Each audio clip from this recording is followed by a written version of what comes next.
BA part second के paper second का एक नाटक पढ़ रहे थे हम। नाटक का नाम है रक्त ध्वज। और अब से पहले हमने नाटक का पहला अंक पढ़ा। नाटक राजेंद्र मोहन भटनागर का है। राजेंद्र मोहन भटनागर राजस्थान के अग्रणी नाटककार और लेखक हैं। और इस नाटक में उन्होंने आदिवासियों के बारे में बताया है, उनके संघर्ष के बारे में बताया है। और मानगढ़ कांड जो डूंगरपुर और भीलवाड़ा के और बांसवाड़ा के जो बांसवाड़ा खासकर बांसवाड़ा और डूंगरपुर के जो भील थे, उदयपुर के जो भील थे, उनका जो नरसंहार हुआ वहाँ के महारावल द्वारा और अंग्रेज़ों के द्वारा, उस पे आधारित ये नाटक है। इसमें आदिवासी हैं, डूंगरपुर के दरबार के लोग हैं और अंग्रेज़ हैं। इनके बीच का संघर्ष है। तो जो आदिवासियों के मसीहा थे गोविंद स्वामी, वो घूम घूम के बोलते हैं कि बेगार नहीं करना है आपको, और दारू और मांस नहीं खाना है, और चोरी नहीं करनी है, और अपने आप को शिक्षित करना है, और बाकी लोगों के बराबर आना है। ऐसा संदेश गांव गांव देते हुए गोविंद स्वामी घूमते हैं। इससे राजा चिढ़ जाता है, और जो राजमाता और राजा है वो आदेश देते हैं कि आपको बांध के काम पे बेगार देने आना है। राजमाता को और राजा को कहीं से खबर मिलती है कि गोविंद स्वामी ने लोगों को मना किया है कि आप बेगार नहीं दोगे।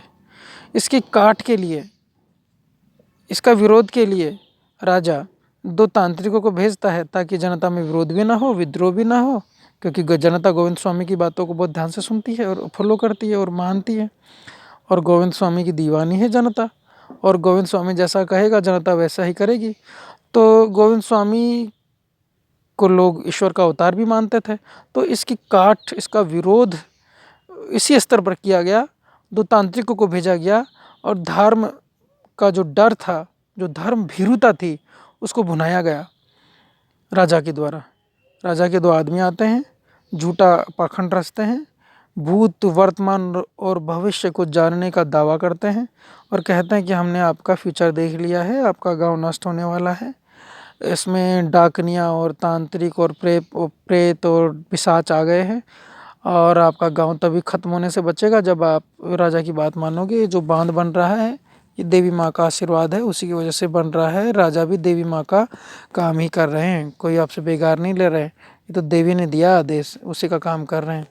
तो सारे गांव वाले इन दोनों तांत्रिकों से सहमत हो जाते हैं, क्योंकि वो अपनी झूठी मूठी बातों में इनको फुसला लेते हैं। गांव का मुखिया गमेती जिसको कहा गया है, वो दीतिया है। उसके सामने धर्म संकट खड़ा हो जाता है कि मैं गोविंद स्वामी को दिए हुए वचन को निभाऊं या जो तांत्रिक आए थे इन तांत्रिकों की बात मानूं। उसी धर्म संकट को हम पढ़ रहे थे। अब उससे आगे देखते हैं। यहाँ से देखो, माँ मैं चिंता में हूँ। वे योगी राज भी कम पहुँचे हुए नहीं थे, बहुत पहुँचे हुए लोग थे, सिद्ध पुरुष थे।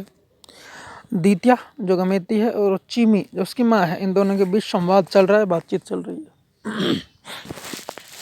पानी पीकर गड़वा देते हुए, पर वे थे तो परदेसी, स्वामी तो अपना है, अपने खेड़े का ईजवा है यानी आत्मा है। आंधी आई गई ये पढ़ लिया था हमने पूरा, यानी गोविंद स्वामी अपना है, अच्छा है, खेड़े का बेटा है, इस खेड़े की आत्मा है, और बाकी लोग तो बाहर से आए हैं। अगली स्लाइड देखते हैं। सावंती बोलती है, जो दीतिया की पत्नी है, माँ ठीक ही कह रही है दीतिया, मैं भी पढ़ने जाती हूँ। अब तो कुछ बाँचना भी आ गया है। गोविंद स्वामी की पाठशाला में जाती है पढ़ने, नहीं तो आदिवासियों को तो पढ़ने का ही अधिकार नहीं था। पढ़ा है अपने आज़ादी के लिए युद्ध करना मनुष्य का जन्मसिद्ध अधिकार है। ये मैंने पढ़ा है कि अपनी आज़ादी के लिए युद्ध करना इंसान का, मनुष्य का जन्म सिद्ध अधिकार है, उसको संघर्ष करना चाहिए आज़ादी के लिए। मैं पढ़ने जाती हूँ और ऐसा मैंने पढ़ा है। दीतिया ठीक है, कल पंचायत में जाऊँगा। अभी मैं त्याग पत्र नहीं दूंगा, कल मैं पंचायत में जाऊँगा। इसकी पत्नी के कहने पे और उसकी माँ के कहने पे ये तैयार हो जाता है। सावंती स्वामी जी के लिए युद्ध करना है। चीमी पंचायत नहीं मानी तो हम जनमत का सहारा लेंगे, सारे खेड़े को बुलाएंगे, उससे फैसला कराएंगे। जनमत पंचायत से भी ऊपर है, पंचायत क्या है, वो भी तो जनमत ही है। चीमी बोलती है कि अगर मान लो ये पंच लोग थोड़े से होते हैं, गांव तो बड़ा होता है, पंच थोड़े होते हैं, तो ये लोग हमारी बात नहीं मानेंगे मान लो, तो हम लोग जनमत संग्रह करवाएंगे, लोगों को बुलाएंगे। जनमत सबसे ऊंचा होता है। और ये जो पंचायत जिसकी आप बात कर रहे हो, ये भी तो जनमत ही के द्वारा बनाया गया है। लोगों ने अपने मत के द्वारा इसी को बनाया है। तो ये पंच भी तो जनमत के द्वारा बनाए गए हैं, तो जनमत सबसे ऊपर है। अगर आपकी बात नहीं बनी तो कल हम जनमत को बुलाएंगे। सावंती, माँ मैं भी चलूंगी। चीमी आश्चर्य से, पंचायत में? तू भी क्या पंचायत में चलेगी? तो क्या हुआ, पंचायत हमारे से ही तो है। मैं औरों के साथ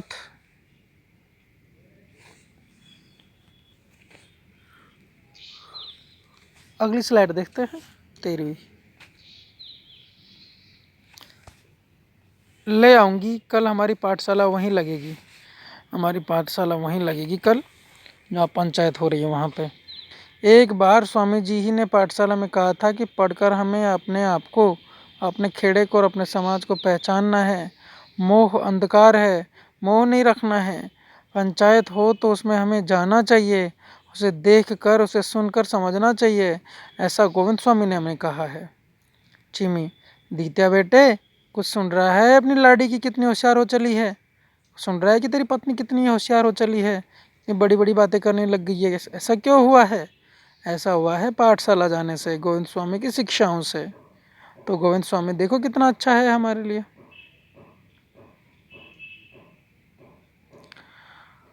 सावंती से बोलती है, बेटी तू भी यहाँ आना, तू भी वहाँ आना पंचायत में, अपनी सारी पाठशाला भी वहाँ लाना, जरूर से ज़रूर लाना।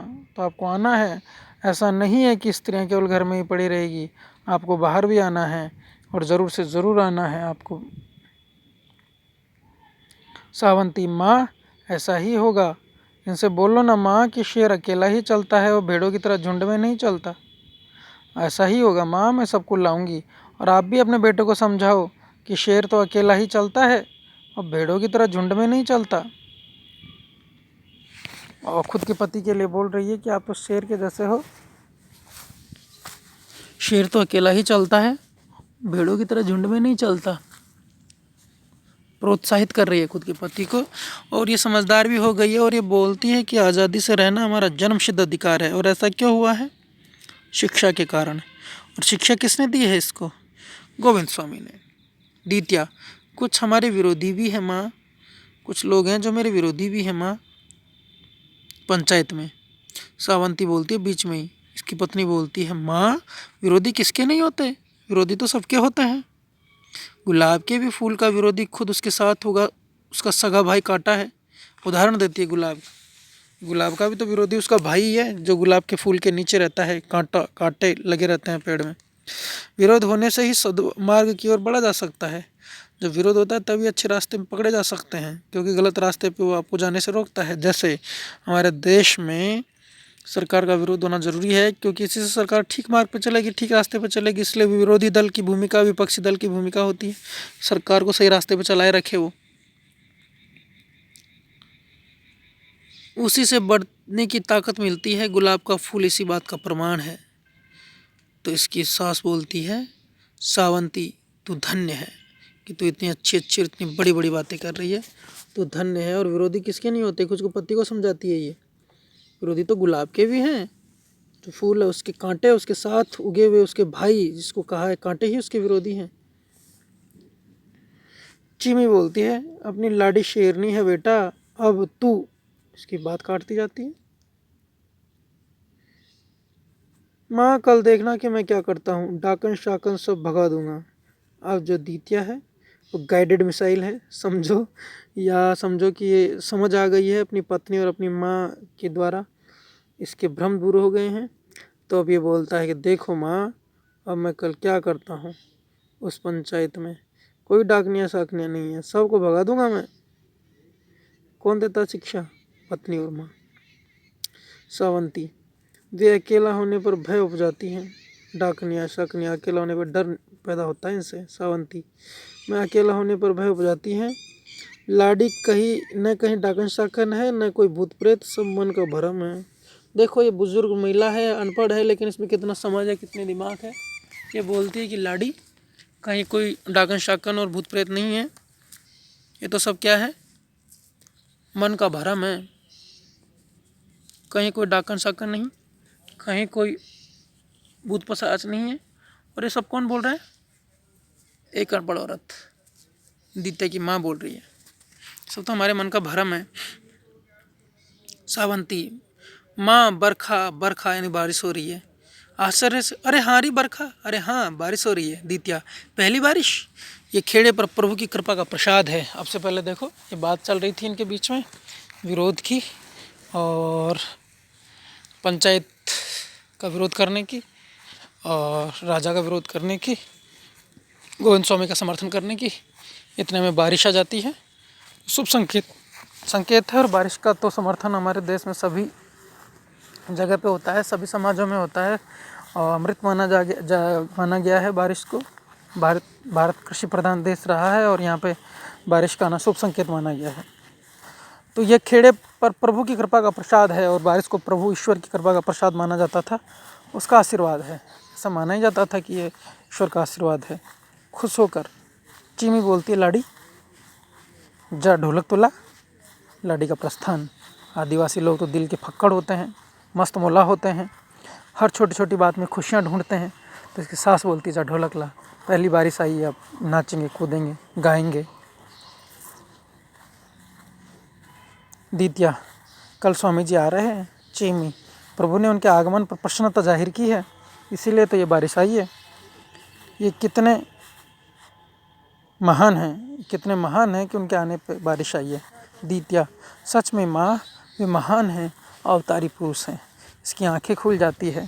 पहले ये विरोध कर रहा था, इसके मन में असमंजस्य था, ये तांत्रिकों के बहकावे में आ गया था। लेकिन जब इसकी माँ और इसकी पत्नी इसको सही रास्ता दिखाते हैं, तो ये क्या बोलता है कि वो अवतारी पुरुष हैं, महान हैं, और दृढ़ संकल्प कर लेता है कि अब मैं गोविंद स्वामी की तरफ ही रहूँगा, मैं नहीं जाऊँगा, तांत्रिकों की बातों में नहीं आऊँगा, बेगार देने नहीं जाऊँगा। तो ये अब यहाँ से म्यूज़िक शुरू होता है, और हम अपनी क्लास ख़त्म करते हैं। अब आगे देखेंगे अगली क्लास में।